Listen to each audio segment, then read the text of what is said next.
Yes, we're back. The swing is back. The Badgers out to a 9-4 start. Some good, some bad, plenty to talk about. But before we get to any of that, Jesse, Happy New Year. Happy New Year to you, Zach. Let me be the first one to tell you Happy New Year. Probably not the first one. People have been saying it for a week, but today is the day. And I know this pod's probably going to do big time numbers. Everyone's going to be listening here on New Year's Eve. To give everybody a little bit of a kick, though, into wanting to stick around, we do have Jim Polzin joining us here in a little bit from the Wisconsin State Journal. His yearly visit with us here on the swing. And maybe we'll touch on we'll touch on basketball. We'll touch on basketball. There's nothing else going on to really talk about, so we'll just talk about basketball. And then we got some listener questions as well. Before we jump into that, for those that are listening, we do have a YouTube page. Go search The Camp, which is our football podcast. For those who are unaware, go search that, and you'll find our YouTube page, subscribe, and watch the videos up there. That helps us as a show. All right. And also BadgerConnect.com. I'm sure you've got a lot of basketball content coming. Yes, I'm just going to give a peek behind the curtain into what our next Badger Bites video is going to be. It's going to run next Wednesday. Just filmed it yesterday. It's a really cool film breakdown with Joe Krabbenhoft, who has been around this program for a long time, obviously played for the Badgers. And what it ended up being was kind of a look at the teach tape after a game.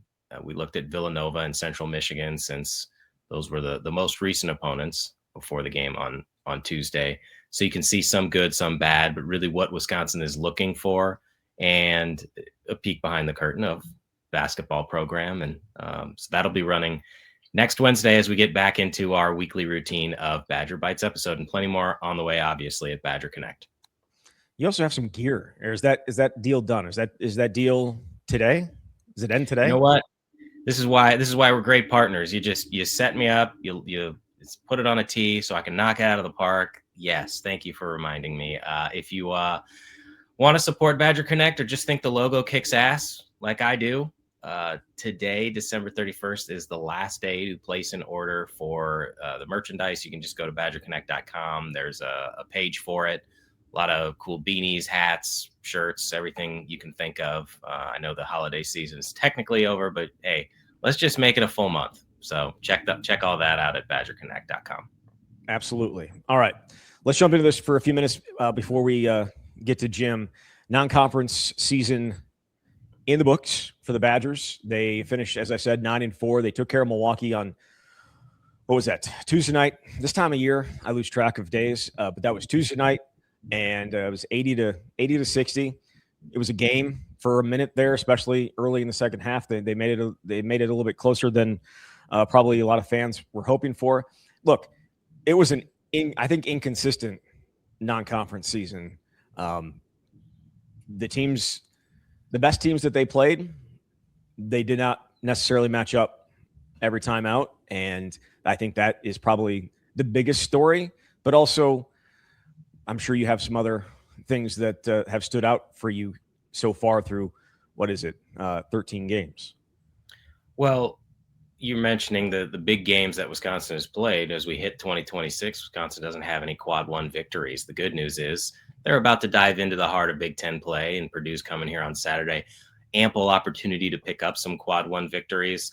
Yeah, some good, some bad. This is just almost an entirely new squad. You have 8 new players, and I do think that there is an adjustment period. Not everyone's going to come in like John Tonje and establish himself as an All-American. You can see some of the traits that make each of these new additions valuable to the program.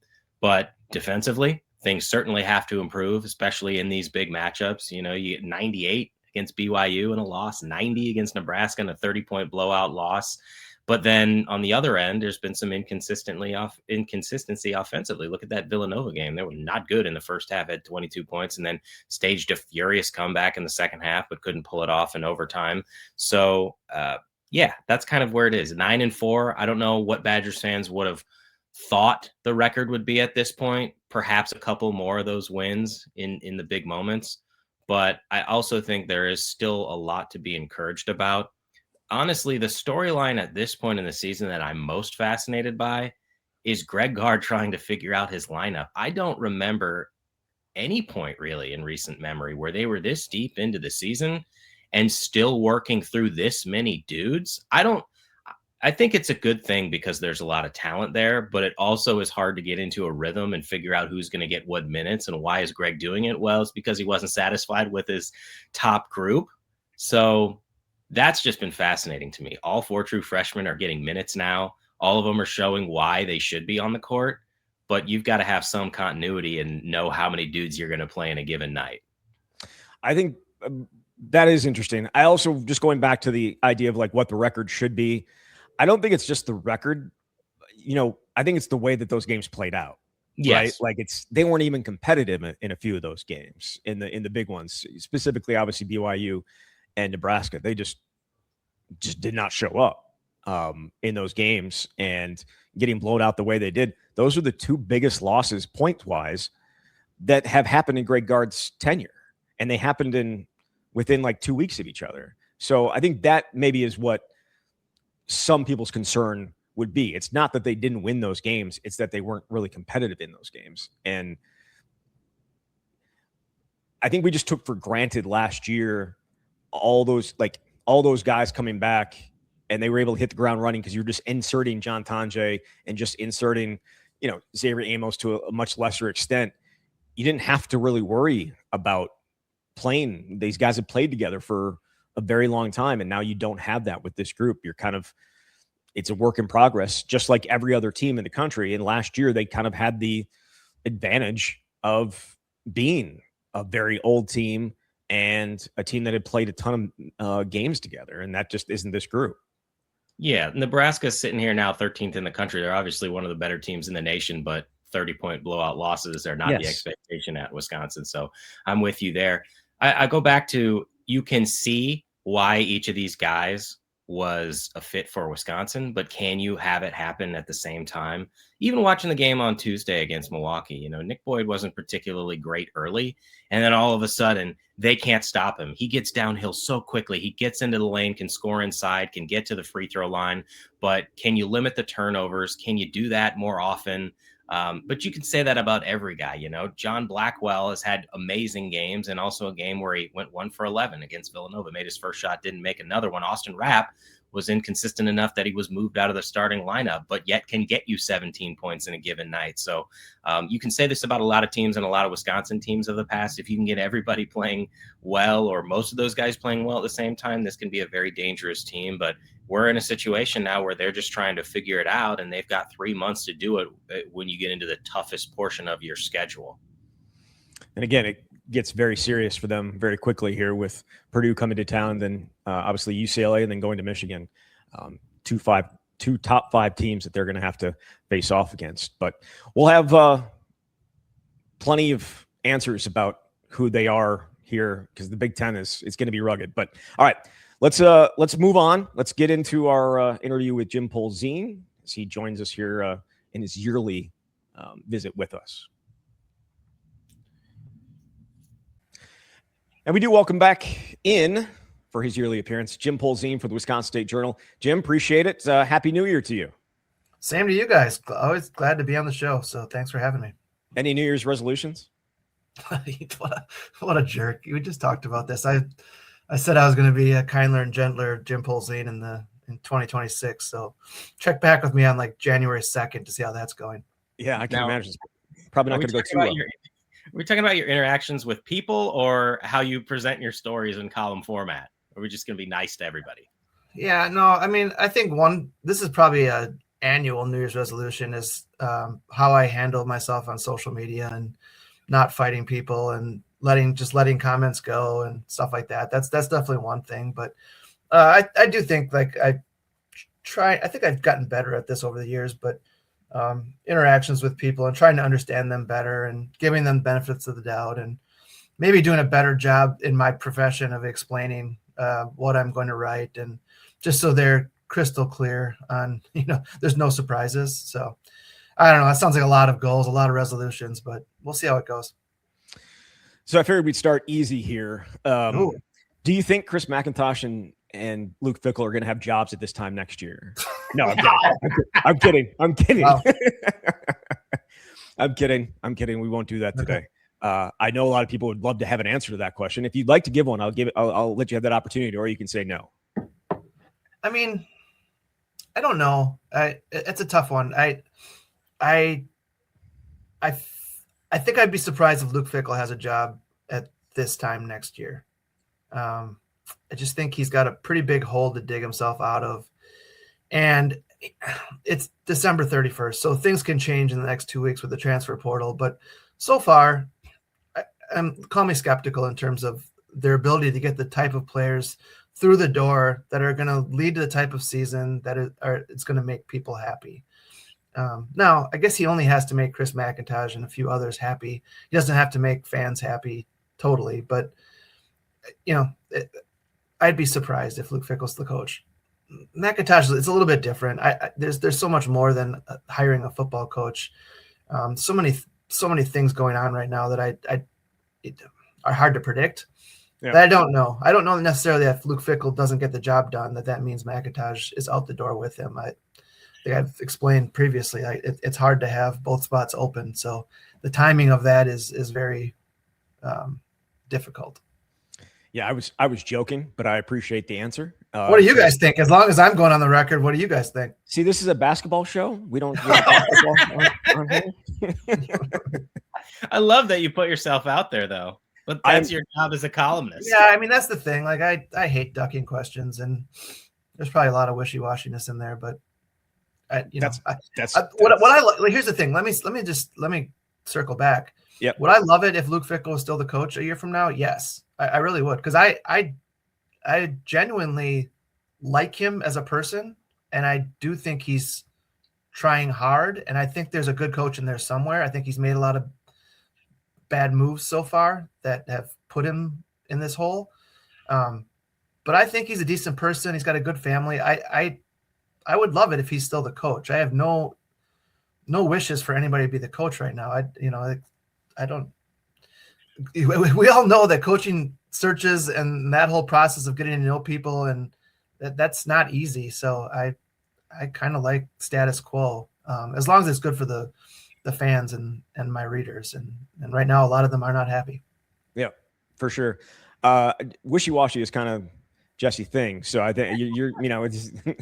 I gotta toe the line, Yeah. No, I will say I'm on the same page with you. I don't think it is, because I don't think he will be, just because I don't necessarily trust that the next 2 weeks are going to result in the type of players and the type of team that is going to be able to save it. But I think we all know that there is effort being put in to fix it, and it's not just effort with player evaluation and all that stuff. It's obviously financially as well. And my whole thing is, I don't know that they are great at the player evaluation part of it, that to trust with that money to then turn it into something that's going to be really good. And that's where I struggle with it. They've had some hits on the transfers, right? They've had some hits on recruits, but I don't know that it's been amazing. And again, maybe this all looks so much different if the quarterback hadn't gotten hurt the last 3 years. But that's such a crutch and such a excuse, and not one that matters to any fans at this point. I'll give my 2 cents after Jim. You can respond. No, I was going to say that's fair. I have nothing to add to that. I think that's spot on as far as I'm concerned. Yeah, I mean, I'll just give my perspectives, and then we can get into basketball, since that's why people came here. But look, we only get Jim once a year, so we might as well address the elephant in the room, since it's the program that drives a lot of the revenue. I wonder, I look at this and I think, what record is it going to take for people to be satisfied that he should earn a year 5? Now, the schedule is more manageable than it was this year, though it's not exactly a cakewalk, but that's always an impossible task when you have no idea who's going to be on what roster. I know that Chris McIntosh talked a lot about this financial investment, and the most frustrating part for everyone involved is, what the hell does that mean? I know that they're going to put a significant amount of money into this above the cap, but you don't know how much anybody else is putting in above the cap. And I think that's part of the problem is if Ted Kellner's going to say they're going to be in the top third, I don't know how you can be sure of that when you have no idea what kind of investment these other programs are going to put in. Obviously, the quarterback thing is the greatest hindrance to these, certainly the last 2 years. It's not like they'd be a playoff team, but they wouldn't, I don't think, be 4-8 and 5-7. I do think Billy Edwards Jr. would have helped them win at least one game and maybe two to get to a bowl game, though they were not, that's not championship level expectations. But ultimately, I think like if he goes 7-5, I think he's here for year 5 because of how bad things have been the last 2 years. And you can say here is demonstrated growth. I guess the last piece with Zach talking about the development, I'm willing to give them the benefit of the doubt in some areas because defensively they made huge strides. Now, part of that was because they stunk the year before. They were 91st in run defense, but like they turned themselves into a top 30 defense and were competitive enough to be in a lot of these games. So if you can make some of that progress offensively, and again, we have no reason to believe that it's going to be magically fixed because they stunk, but if you get the right quarterback and the right pieces, I think it's possible. But the toughest part is if you have gun to my head, is Luke Fickell going to be here next year? I think if you just look at the fact he's under 500 in 3 years and way under 500 in Big Ten play, it's hard to have confidence that it's going to work when it hasn't worked yet. And I would also, again, I know we need to move on, but what does the fan base think about 7-5? Because I'm so interested to know the percentage of people that are going to renew their tickets for 2026. Yeah. And if it goes 7-5, the number that, and he's still around, I guess it depends what it looks like, obviously. Maybe they get the quarterback and he's going to be back for another year and it'll be different.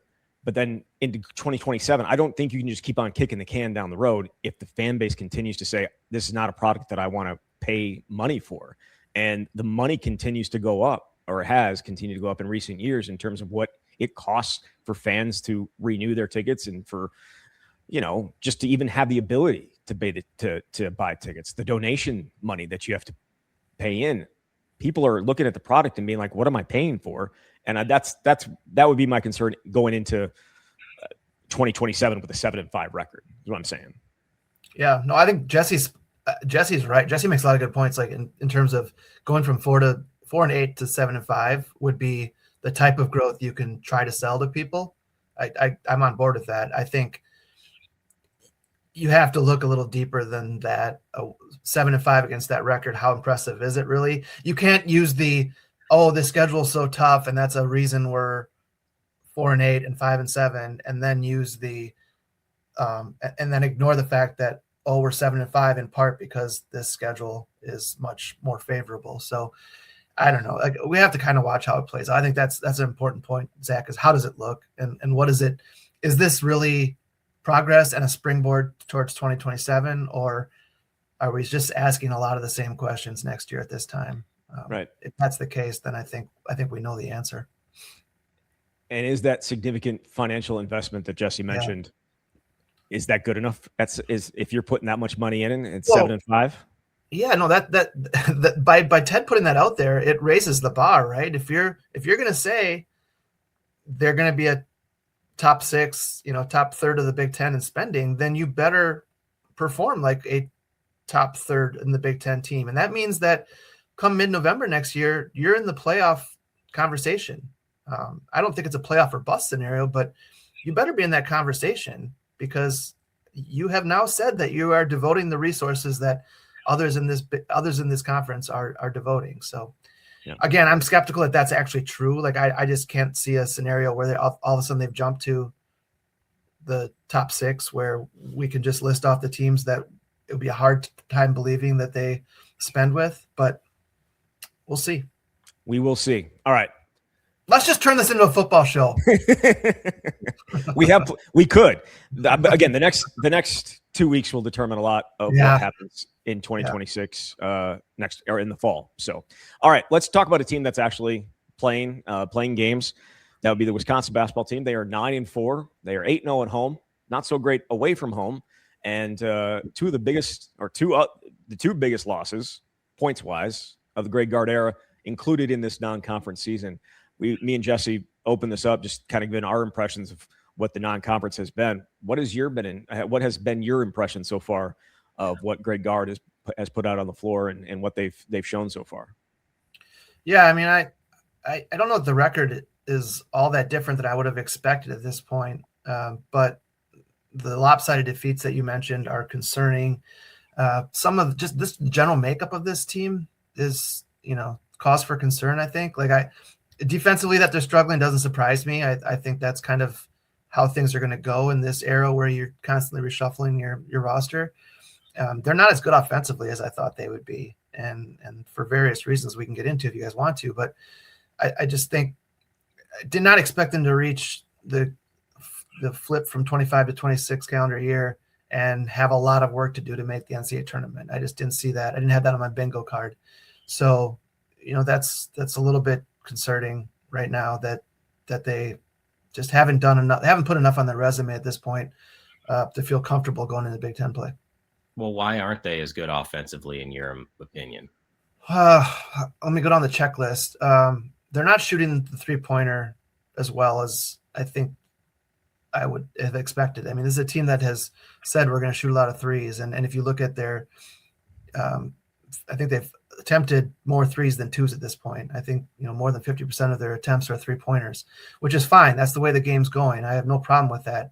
But you need to shoot at a better clip than 33.6% or wherever they're at. They just haven't shot the ball well enough. And, Austin Rapp, I don't want to pick on him, but I thought he'd be a better shooter. Nick Boyd's under 30%. Jack Janicki's under 25%. They need those guys to shoot better. It's as simple as that. I think it's possible. I don't think those guys are bad shooters. And if they all, pick it up a little bit, then all of a sudden this is a team that shoots 36, 37%. Then I think the outlook is much better. Number 2 on the checklist, and I'm going to stick with that theme of the 3-pointers. They sometimes get stuck shooting too many 3-pointers and too many in a row. And when it's not working, you got to kind of find other answers. And I think that's kind of gets me to the next point is that I just think this is a team that's kind of trying to find itself a little bit and get used to one another. I wrote about Nick Boyd today, and he's, Nick Boyd is fun to watch, and he's also maddening to watch at times. He just dribbles into trouble, dribbles too much at times, and yet, you look at last night's game where they don't shoot the ball well. You need a guy like Nick Boyd to create, and that's exactly what he can do. And his ability to get up and down the court with the ball and slice through defenses is something that they haven't had enough of around here. So, overall the Nick Boyd experience has been positive. I just think it could be better if he cuts some of the bad habits out. So I think there's probably more. I mean, I would feel better if they had a more consistent inside game. I think that's something that I would, think would help this offense. Have you seen Greg Gard, and Jesse mentioned this when we open the show, have you seen him have to mess with a lineup and mess with a rotation as much as he has so far this year? I'm sure it's happened. We kind of get stuck on stuff, but it kind of feels like it's one of those times where he is just searching for pieces. I mean, now you even have Zach Kinziger, being used, and I don't know what the deal is with Braden Carrington, but there have just been so many different faces in there, and you would think by this time, December 31st, jumping back into the meat of Big Ten play, that he would have a rotation that he felt comfortable with, and it just doesn't appear he has that right now. Yeah, he's clearly searching. I mean, he didn't come out and say this, but if you read between the lines last night when he was asked about Carrington, he brought up practice. So I don't know if he's not seeing what he wants in terms of execution and or effort in practice from Carrington. And so I think he finds himself kind of going game to game, and those 2 or 3 days between games tells him a lot, and maybe informs him on how he's going to use his rotation in the next game. And I think that can change game to game, and there might be days where I do think, like, you look at Carrington, I think there's value there. He's shooting the ball well, kind of a 3-and-D guy. I think he can help you defensively, but I haven't watched close enough to know whether some of their defensive issues are because he's just not getting it. And maybe they think that Kinziger can get in there and do a little bit better job on that end. Pretty rare to pull a guy's red shirt off this late in December. So I think that's just a sign. Like, I think he said this. I don't know if he came out and used the word trust over Milwaukee because I wasn't there, but it seemed to imply that there's only a handful of guys that he trusts right now. And it's getting pretty late in the season to only have that few of guys you can lean on. Yeah, I mean, he called his starting group the Iron Five and then mentioned Hayes Jones. I was telling Zach this before. I don't remember anyone at Wisconsin having a rotation go this long, this deep into the season, because usually it's the exact opposite. You might start playing 11 and then whittle it down to 8.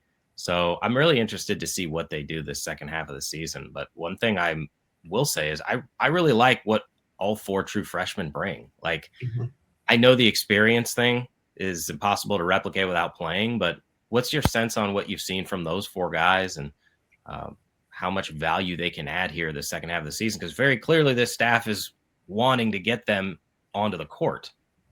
Yeah, no, and I think Gard was asked this last night, and I think it's, I think he gave a really good answer about how they're freshmen, but they're not your typical normal freshmen in a lot of ways. I mean, 2 of them are foreign guys who have experienced things that typical 18-year-olds don't experience. In fact, I don't think those 2 are even 18, but Belauskis might be 20. So it's just a little bit of different group, and they each offer something different. I was the Jones-Kinzinger thing is interesting to me in that I kind of understood why they were redshirting Kinzinger, because it's tough to find minutes for 2 guys that are somewhat similar in how they play when you've already got established guards in the rotation that are going to block their path towards playing time. So I kind of thought it would be one or the other all along. And then, they're getting to this point in the season where they need Kinzinger. I mean, I've got a soft spot in my heart for Kinzinger in general, because I know that family a little bit. I know like he's got cousins and uncles and stuff that I know from my days in Clintonville. So I've known that kid's, not personally, like I don't think he would know me if he saw me in the hallway. But I've since he was 4 or 5 years old, I've been aware of him. So I to get that type of kid in the program, just a really good kid from a good family, who I think has a really good game. I think he could be a really good player here over time. Part of me was like, redshirt this season and you get 4 years of Zach Kinzinger. That's great. It's just not the way it's worked out. And I understand why Greg Gard had to kind of do what he did, but I like all 4 of them. Like you said, I like all 4 guys. And if, these days, there was a world where you could envision those 4 sticking together for 4 years and what it would be like in 2030 or whatever. And I just refuse to do that now. You mentioned Austin Rapp, and you didn't want to take, you don't want to pick on him, right? Yeah. A lot was expected of him coming in. Did we overestimate what we should have expected from him coming up from Portland and, having to, assimilate to a new system? And there's so much more to it than just sitting out and hitting and shooting 7 or 8 threes or whatever he did, at that lower level. And also at the same time, remember that he's only a sophomore. Right. Yes. No, you nailed 2 points that are so important. Like, we probably should be a little bit skeptical of guys making that type of jump, that it's just not going to happen right away. And I think the other point was just more important. That is, this is not a guy that had 3 years at Portland and then came here for 1 season. It's a guy that had 1 year at Portland and is just a sophomore, very young, still getting used to it. So yeah, I'm trying to give him some grace. He's had good looks. That's the thing that's probably frustrating for him more than anybody else, is that he's getting good looks, and I think he'll at some point knock them down more consistently. And when that happens, it changes the outlook for him and this offense. But I'm sure it's got to be frustrating, because I went over to Fiserv for the Oklahoma scrimmage, and take out his shooting, there was some things I liked. It seemed to me that game that, wow, this is a guy with some pretty good basketball IQ. And I think he can help in a lot of ways. And I just think, sometimes when your shot doesn't fall, it impacts the rest of your game. And it shouldn't, but it does, because we're all human. And I think the staff would always say, just control what you can control and do the little things, and the shots will fall at some point. And so I think Austin Rapp's probably dealing with that, and expectations too. I'm sure he expected to come in here and be a big piece who was starting and averaging double figures. And it's just been a little bit of a herky-jerky start for him, but I think there's a player in there, and I have no worries that he's going to add value, and not only this season but beyond if he sticks around. You have to have that caveat with every player you talk about, if he sticks around. Everything is year to year. At least Right. Greg was ahead of the curve on that. I'm going to put you in the magic 8-ball spot here. What are your expectations for this team here now that we're getting into Big Ten play? It's a long runway here of 3 months, but based on what you've seen, what do you feel like are reasonable expectations for this group here? I mean, if they can get to 500 in Big Ten play, I think that would be something. Like I think they're going to be hovering right around that mark, which probably puts you in the conversation for the NCAA tournament. You're going to be on the bubble, right? I see a lot of flaws that maybe that all gets magically fixed, but maybe it's just stuff that sticks around all season. I don't know. Like it's too early to write this team off, and yet in some ways time is running out. Like what I don't love is the start to Big Ten play is Purdue, UCLA, and at Michigan. I mean, you need to win one of those somehow, and it's probably the best chances that UCLA game. If you start off with a three-game losing streak, you're looking at you're 9-7, 1-4. Did I do that math right? And yep. And that's that leaves you in an even bigger hole. So I think there's some. I think there are some really good parts to this team. It's just not as good offensively as I thought it would be, and defensively has some rough edges that it needs to work out. And maybe some of the stuff we've talked about, like maybe he lands on a rotation that he ends up finding 9 guys that he's comfortable with, and those guys start playing together more, and it just becomes a better flow. But I do wonder whether we're going to be sitting here in early March with this team on the bubble and needing every win it can get down the stretch. And maybe this is the year they end up in Dayton. Who knows? Like they've avoided that so far. And maybe we're sitting in a bar in Dayton on a Tuesday night, solving the world's problems. How many wins do you think it takes to get to get to the tournament? I guess Big Ten, not really, but just like overall, I mean, you got 9. How many more? And are there enough there? Yeah, I mean, I think you get to 18. Like we have to remember that the bubble is always bad. Like it's those teams are so flawed at the end of the year that if you can get to 18, like what would that put them at? 18-14, I guess, after you play a Big Ten game, or 18-15, something like that. I think 18 is a good number. Now the problem with that is that there's no marquee non-conference win, right? And I can certainly see a scenario where they're sitting at 9-11 and 17-14 going into the Big Ten tournament, and then you need maybe 2 wins there because you just don't have enough on your resume. You don't have the quad 1 wins at that point. But I don't know. Like I trust the staff to figure stuff out, and I do think they can get better. I think there's talent there, and I asked Gard last week, like he had said in Milwaukee for the scrimmage that he loves the ceiling of this team, and he stands by that. He really thinks this could be a good team, and I don't think he's blowing smoke. So I think there's a good team there, and this staff can figure it out. I mean, that's the one thing we haven't talked about, going back to the original question about the offense, is Kirk Penny's not around, and that how much is that a factor in these struggles? I don't know. I think he was great and such a valuable asset to have on that staff, and I wonder if the loss of him is having somewhat of an effect on this offense. I don't know. We'll see. Should they just go and get a G League player and their problems will be magically solved? They got roster spot.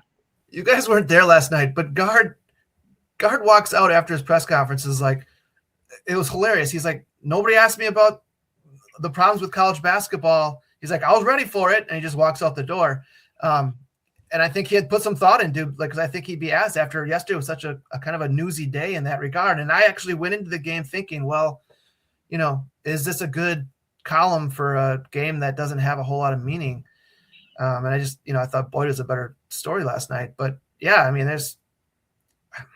I don't know what any of it means, because it can change so quickly. And the NCAA is so concerned right now about getting sued that, they can come out yesterday and kind of put up a brave front, but I wonder how nervous they are that someone's going to challenge them on some of this stuff. And then the Wild West becomes even wilder. And it's not just obviously basketball. I mean, you can see it in football. Say the draft goes and you don't like your spot in the draft, you haven't signed a contract. Why not? Why not try and come back and play? And how many more guys would then be available? That could be the new spring portal. right? You don't have a spring portal anymore. You just take guys from the draft that didn't like their spot. Jesse's laughing, but I think I wouldn't. Is there anything off the table right now? Nothing would surprise me at this point. And I wish I had solutions too. Like I don't know. Like I went back and forth with a buddy yesterday on text.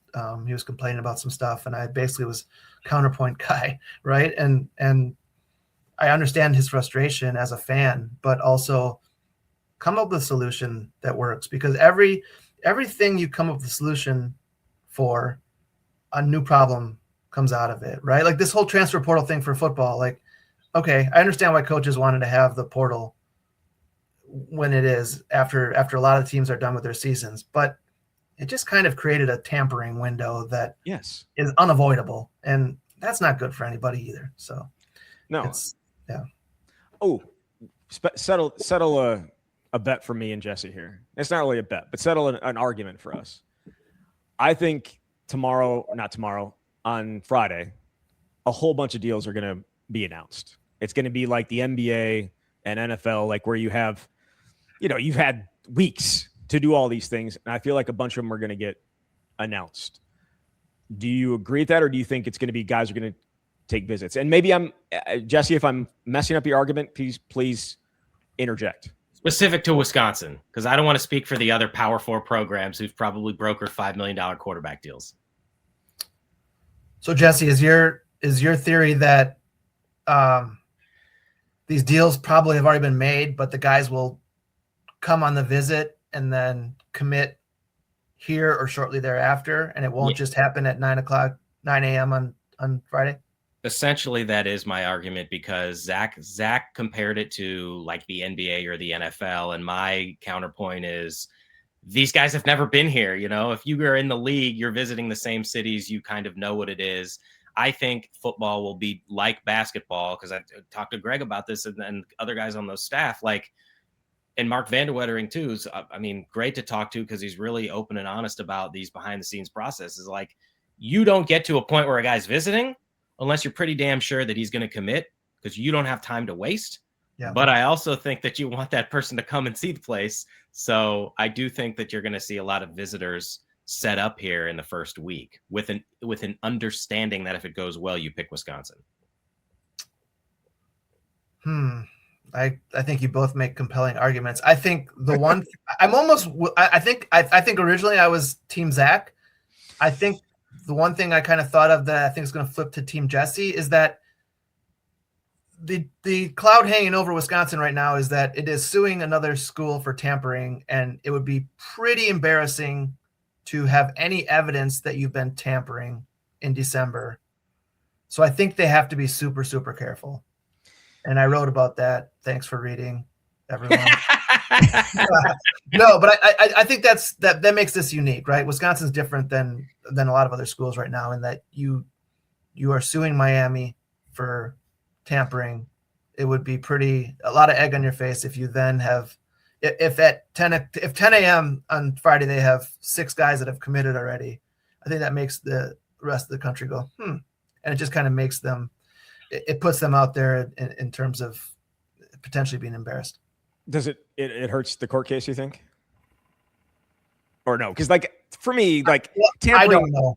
Tampering with somebody else's player, right? To me, that's one thing. Okay, so you're saying if guys are announcing that they're in the portal, if there's evidence, and we know they're doing it, but if there's evidence out there of them going and saying, "Hey, get in the portal because we want you," that's one thing. If a guy is announcing that he is going to be in the portal and you've talked to him, I think that's a different type of tampering. But it's also still tampering, though, right? It absolutely is. Yeah, it absolutely is. I'm just saying, that's a fair point. I mean, I do think that's a fair point. And so set an over under. What? How many commitments on Friday? I think the quarterback gets done Friday, and if it doesn't get done Friday, they didn't get their number one guy. So you're thinking, okay, which brings up an interesting follow up. You think it gets done Friday? The quarterback gets done Friday. So you think they're getting their guy? I said no. I said if they don't get the quarterback on Friday, if it's not done Friday, they did not get their number one guy, because they've had how many weeks? They've had how many weeks to talk to this guy's agent? They have to have backup plans, but I feel like they probably know at this point whether they're going to get a guy or not. Right. Yeah, they've probably been told no or yes. Or yes, right? But I guess you didn't answer my question. You're kind of ducking my question. Do they get the guy they want on Friday? No. Okay. I think that's probably what I would lean to based on previous history. Yes, exactly. Every time we start talking about a guy or talking about this and that, it feels like with this era that it ends up not happening. I just don't know if you're a quarterback beyond a giant fat paycheck, which other schools can offer you. How do you possibly commit to Wisconsin right now, not knowing who you're throwing the ball to, who you're handing the ball off to, who's blocking for you? Like I wrote that separate column a couple weeks ago too, and the example it was good. I enjoyed it. Thank you. I appreciate it, Zach. And Jesse. The one thing I wish I had mentioned in that column, Zach, is when Russell Wilson came here in 2011 for a visit, the way they sold him on this place was they had him meet the offensive line right away, right? Which I think was important. Like that was like, he's like, wow, these guys can protect me. They can allow me to do my job better. If they bring Colton Joseph or whoever the quarterback is, beyond nice facilities and lakes you can't see right now and all that stuff, when he walks in the door, what do they sell him? Yeah. It's blind faith, right? And that's tough. For me, it's get the quarterback and it brings everybody else. In this instance, right now you don't have anything to sell. So it's the quarterback, and then if you come, all these other guys are going to want to be here if you're going to if you get the top guy. I don't know, Jesse, how you feel? I feel that the basketball fans who tuned in for this are pissed off that half of it has turned into football. But Zach and I already had this argument because I said they had a lot to sell, and Zach vehemently disagreed with me. And by a lot, I meant crap ton of money, start right now at a Big Ten program, be a part of the turnaround, bring all these guys with you. And you know what? If it goes to hell, you'll be in the portal next year and get your paycheck and do. I mean, I know that's not what anybody wants. They want to be developed and end up in the NFL, but like, yeah, the offense sucked last year. There's no denying that. And so there is some blind faith, but it's like, be a part of that turnaround while starting and getting paid a ton, and you're the face of our program. I know there are other programs that can sell the same thing, but maybe Wisconsin will be able to do it a little bit better. Yeah, Jesse, you're a good voice of reason. Thank you. He's had to be, because he has to deal with all what I say. He has to bring it down. He has to bring us back to reality. Isn't that? Reality was a big word for him. I think that they're going to get one of their top few options. I really do. I don't know if it's going to be 1A, but 1B or 1C. I think they've had an entire month to do this, and it will be a spectacular failure if they're looking at their board right now and their top three guys on it, none of them come here, which is certainly a possibility, but I don't think it'll happen Friday. I'm really interested to see, because we've never seen a portal window like this. This is brand new. So, okay, what did you do this last month to line it up and time out these announcements? Because they also do that too. That's true. Let's go back to basketball. Does Wisconsin make the NCAA tournament? Yes. All right. We can end on that one. No, I got one more topic. Are you ready to kick me off? Yep. We could go for an hour and a half. Okay. Well, let me just say, can I just, yes, they're going to make the NCAA tournament. I will point out that you asked me, you put me on the spot, are they going to beat BYU last year? And I said, yes. And it was very much a coin flip decision. And this is the same way. Like, I think it's a coin flip, but I just think it's so much, the bubble is so much, it's so crappy that I think they can sneak in. Did you have another topic? I do have another topic. We didn't talk Greg Gard's contract. Did you guys, did that cross your paths yesterday? It did not. But I saw Todd's story about how some of the it's basically incentives. Yeah. Heavy incentives, and how do you think it impacts it? I don't know that I've wrapped my head around it completely. It's fascinating to me. I personally think good job by UW to kind of move. I don't know if this is a permanent move that they're going to do, but I think it's a smart move by them. I think making coaches earn rather than just – the problem here, guys, is that Greg Gard at one point was probably a top 5 paid coach in the Big Ten. And since that contract was reworked however many years ago, number one, there's 4 new Big Ten teams and new coaches, and he just keeps getting pushed further down the list. And if you're Greg Gard, you're like, that's not fair. This program's been a top 4 program in the 10 years I've been here in terms of wins and losses in the Big Ten play. Why am I below these other guys? So I understand why he wants to get back up here. But if you're Chris McIntosh, I understand why you're just not ready to throw him to number 4 again, right? Like there's some incentives that can help him get there. And I think Greg Gard's probably confident that he can reach those incentives. But all this stuff was worked out, I think, before the season started. And it's been a season that hasn't gone the way that Greg Gard expected it to. So now all those incentives, top 4 finish, Big Ten tournament championship, regular season championship, NCAA tournament stuff, it's harder to reach than it probably seemed 3 months ago. What do you think? He's got more years to coach. What's the legacy of Greg Gard at this moment if he didn't coach another game? Wow. Maybe I opened up a can of worms here. So I think, like, if you're asking me what I grade him, it's probably a solid B in his 10 years of work. I think there's context that people like. I think people are going to look at, he hasn't been to a Sweet 16 since 2017, and that's absolutely part of the context and to be considered. But you almost have to go through it year by year. And there's 2 Big Ten championships in there. There's tremendously difficult circumstances that he's overcome in those years. I'll start here. There's following a legend, which isn't easy, right? And not everybody can do it. And he is held to a standard that is unfair in many ways because of the guy he followed. So I think he's done a good job.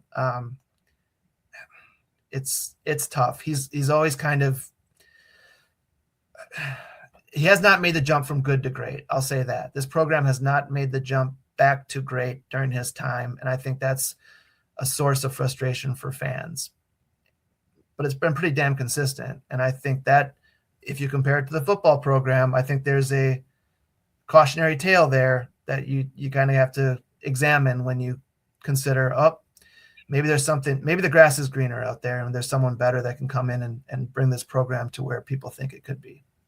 I compare it to Brett Bielema because of him following a legend. Now, he was only here 7 seasons, but he won 68-24, went to the Rose Bowl 3 times, but then didn't win the Rose Bowl and didn't coach in the 3rd Rose Bowl. But like, maybe it's not apples to apples because that record is truly remarkable, and I don't think we'll see that again at Wisconsin, given the landscape that we're in. But I think I'm with you on the B grade for Greg because it's been remarkably consistent, not at the level that Bo was, but Bo is also a Hall of Famer.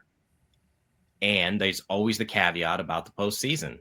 And you mentioned one thing you didn't mention is because it's a what if, we'll never know, the COVID shortened season when they were the hottest team in college basketball. Well, if you go to the Sweet 16 that year or the Elite 8, you might view Greg's tenure here differently. So, but overall, I think he's been, great to help move this program forward. But you're also in a spot where you're looking for more because you've been this consistent. The comparison to Bo and or Bielema is difficult too because Greg Gard is operating in a time when players can leave after 1 year, and he's having to pay players with a budget that I don't think compares to some of his fellow coaches in the Big Ten. And like another thing that I think people don't take into account is he's basically he's running the NIL show on his own in a lot of ways. He's had to do a lot of grassroots stuff because a lot of the attention and a lot of the effort is being put towards football.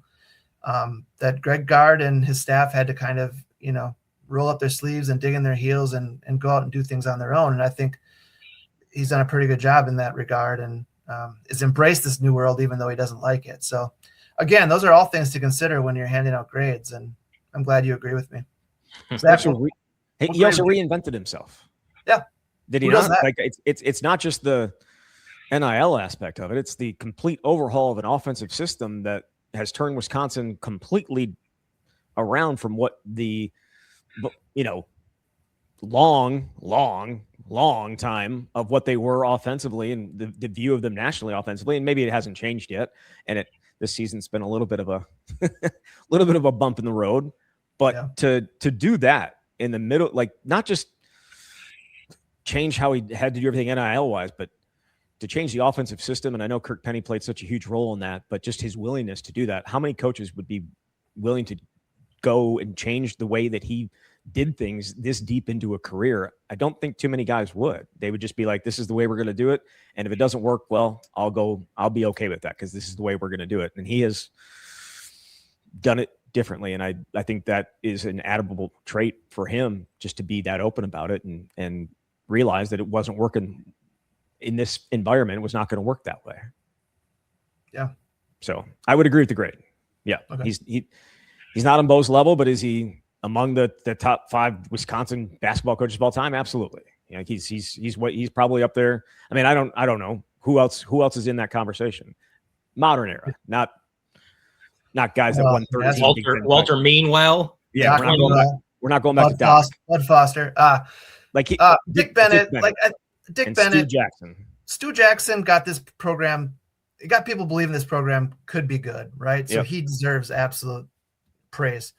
Dick Bennett laid a foundation that in some ways is still being followed. I mean, he helped get the Kohl Center built. That was big.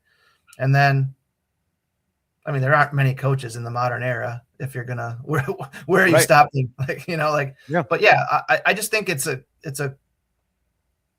kind of a collaborative effort. But Bo, nobody tops Bo in terms of consistency and helping this program reach heights that it hadn't reached, and at a time where it's more difficult. But yeah, it's been a pretty good run. I might put him 2. I mean, there's something to be said for the longevity that he's demonstrated. And let's say he gets however many more years, you're going to rack up a lot of wins and presumably more success. Because if you stick around, it means someone thinks you're worth keeping. So, but when you're following what Bo did, where you'd never finished worse than the top 4, and in Bo's last 2 full seasons, they go to the Final Four and have the greatest team we've ever seen, certainly in the modern era. You'll probably never get there, but I'd be okay with that with my legacy being still one of the best coaches that Wisconsin's ever had, and I think he's got a lot more in him here. I think it's crazy that their best coaches have been like 3 of the last 4, right? I mean,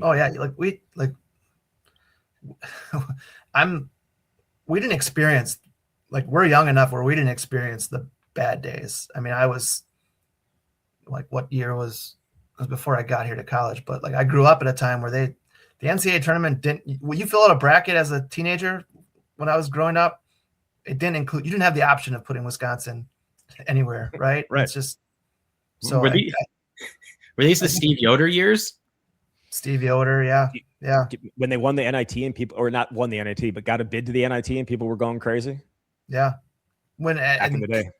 And growing up in a small town in north central Wisconsin, you're not able to watch every game either, right? The games that were on TV were pretty rare. So yeah, it was just a different era where expectations were so much lower. And so I do when Barry Alvarez comes out and says fans are spoiled. That's maybe not the right word, but there's a kernel of truth there that this generation of fans is spoiled to some degree in terms of the success these 2 major programs have had, which is why I understand why it's difficult to swallow when football has fallen as far as it has, because there was a good run of success. You're going to set off a firestorm, Jim. Damn it, I just mentioned football. You're just not because of that. Polzin calls fans spoils. Aggregate it. Get there and take your 4-8 season, fans. No, that's definitely not what I mean. I'm a man of the people, and that's not what I mean. But I have to. It's almost a self reminder too that you've had it pretty good here, and some turbulence is probably expected, especially in an era where it's just so chaotic. All right, I think we'll close on that. I mentioned the football and spoiled, and no, it's all good. I promise not to roll that clip as the promo for sure. Jim, really appreciate your time as always, and look forward to catching up. We probably should do a football episode together because this was there was a whole lot more to talk about. But do appreciate your time, man. Hey, my pleasure. I'm looking forward to spending the rest of December 31st being a complete D-bag so I can turn a corner heading into 2026. I love it. You got to get it out of your system now. Yeah, exactly. And if you're doing it, I'll do it as well. So we'll join. Okay. We'll get it. We'll all take care. It's D-bag Wednesday, right? That's what I like it'll it. be. Give me the Michael Jackson gif of him eating popcorn. That's what I'm going to be doing for the next 12 hours as I await whatever D-bag moments you guys put out there on social media. Nice. All right. Thanks, Jim. Yep. Cheers, fellas. And we do appreciate Jim Polzin jumping on. Always appreciate his time. Let's finish up here the episode. And again, the intention was not to talk football, so we do apologize. We'll have more episodes and more frequent episodes of The Swing here as basketball season really kicks in and people start paying attention to it a little bit more. And Big Ten really gets going as well. All right, Jesse, for you, after the first 13 games, have your expectations for this team changed? Drew says, I think the ceiling is still the same, assuming all goes right. The floor seems to be lower than most expected going into the season. I think that's a fair assessment. I don't believe that my expectations have changed because I think when this team is at its best, it could be what we thought they were going to be. The problem is we haven't seen it in a truly meaningful matchup yet because, as I said before, they don't have any quad one wins, but that doesn't mean they can't pick up some here in Big Ten play. However, the two blowout losses, not being able to close it out against Villanova, I mean, those are games that stick with us as we enter 2026 and make you wonder what's going to happen here when you do play quality competition. So, no, I mean, the ceiling to me is still it's an NCAA tournament team that, if playing well, can potentially get to the second weekend. But I have more questions about whether that's actually going to happen based on what we've seen so far. Adam sent this when the game was still going on, so maybe it's not totally fair, but he said this team seems to have no passion or motivation, that they let Milwaukee hang around, should be up 40. Is that something you can change midseason? Have you seen that? Look, before you answer, I will say the Nebraska game, the BYU game, I thought that there were times where they just said, nope, this isn't us today. And that's how 30 and 28 happened. Well, I'm not going to agree with this team doesn't have passion or motivation. And I can't speak for the thought process behind every individual in the program, but look at Nolan Winter's reaction after they lost to Villanova. He's in tears, basically. That was interesting because it's, a regular season game in December, but it at least does show his passion and his desire to have this program playing at a higher level. And obviously he's having a breakout season. I think Milwaukee hit a stretch where it went on a 9-0 run and it was a single-digit game, and Wisconsin could have peed it down its leg in epic fashion. And what did the Badgers do? They got it back to 20. So, it's not always going to be perfect. And I think especially when you've got a rotation this long and you're trying to figure some things out, but then you get Nick Boyd back in the game and he just kind of takes over. So I don't necessarily question the passion or the heart of the team, though. When you do lose the way that you have a couple of times, it opens the door for these things.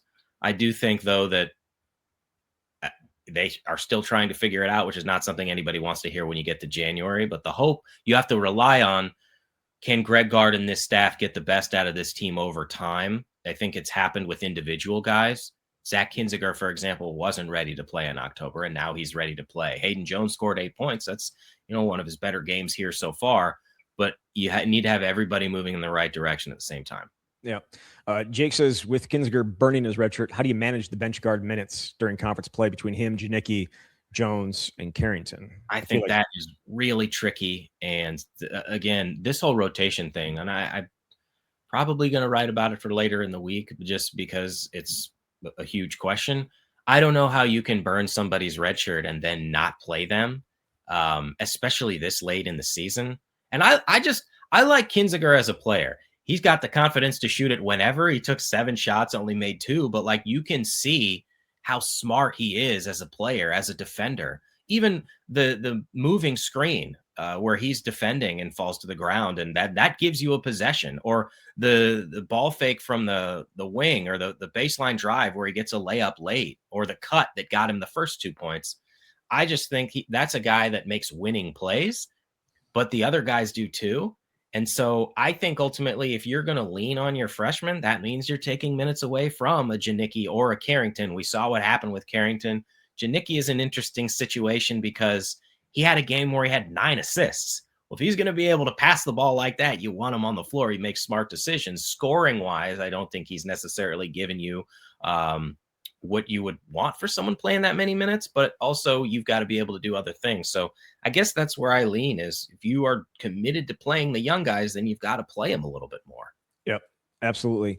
A couple more here. Sorry. Timmer says, general basketball question. Do you think they ever introduce a redshirt rule similar to football and basketball where you can play a third of the games and still hold on to that red shirt? I'm not going to pretend to know what the hell is happening. It would make a lot of sense to me. What is the current rule? You have to not play any games. Yeah. Well, that seems absurd to me. I'll say that. Yeah. Especially when you consider what happens in football, like you can play in 4 games, and then not only that, but you could play in 4 games and then go play in a bowl game. You know, everybody else is gone and you're starting and you've played 5 games as a starter and all of a sudden your year didn't count. Like that's crazy. Or the college football basketball, or the college football playoff, right? Like you play 4 games during the season, and then your team goes on a run, and you play in 4 games. You've played in 8 games, and that season didn't count at all. Mm-hmm. Basketball should have something, yes, in my opinion. Final question for you. One I gave Jim Polzin as well. Do they make the NCAA tournament as we sit here on December 31st? I think they do. And I said this, but it might have gotten lost. I don't think 18 wins is going to be enough, though. I just. You know, the bubble is terrible and there's more teams now than ever that get in. So maybe if you've got some quality wins, you can sneak into that Dayton first 4. I feel like you need more than 18, but that's a difficult spot. If you've got 9 right now, that you're going to need 9 Big Ten wins. So 19 would be nice, but I think they're capable of it. Huge opportunity coming up on Saturday when Purdue comes to town Saturday night at the Kohl Center. See what kind of environments the Badgers offer up to the Boilermakers. And we'll be back next week. We'll talk about it and get into the new year. Jesse, once again, Happy New Year. And looking forward to even more shows as 2026 begins. Thanks, Zach. All right, there he is. Jesse Temple from Badger Connect. You've been listening to The Swing.